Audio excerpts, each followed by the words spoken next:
கர்த்தருடைய பரிசுத்த நாமம் மகிமைப்படுவதாக. தேவன் இன்றைக்கு நமக்கு கொடுக்கிற ஒரு அழகான வசனம், கர்த்தர் நல்லவர் என்பதை ருசித்து பாருங்கள், அவர் மேல் நம்பிக்கையாக இருக்கிற மனுஷன் பாக்கியவான்.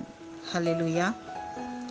பாருங்க, ஒரு மாம்பழத்தையோ ஒரு ஆப்பிளையோ அல்லது ஒரு ஃப்ரூட்ஸை நம்ம எடுத்து டேஸ்ட் பண்ணி பார்க்கலாம், சுவைச்சு பார்க்கலாம்.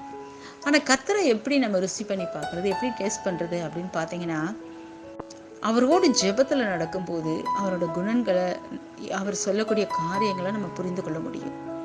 அவரை துதித்து ஆராதிக்கும் போது, நம்ம கூட அவர் பழகும் போதும், அவரோடு நடக்கும் போதும் பார்த்தீங்கன்னா அவர் எவ்வளோ நல்லவர் என்பதை நம்ம ருசிக்க முடியுங்க. ஏனோக்கு கூட பாருங்க, ஆண்டவரோடு சஞ்சரித்து நடக்கும் போது தான் ஒரு நாள் எடுத்துக்கொள்ளப்பட்டான், காணப்படாமல் போனான்னு பார்க்குறோம். அப்போ அவரோடு இருக்கும்போது நீங்கள் அவரோட குணநலங்களை நம்ம புரிந்து கொள்ள முடியும், அவரோட ஆசீர்வாதங்களை நம்ம பெற்றுக்கொள்ள முடியும்.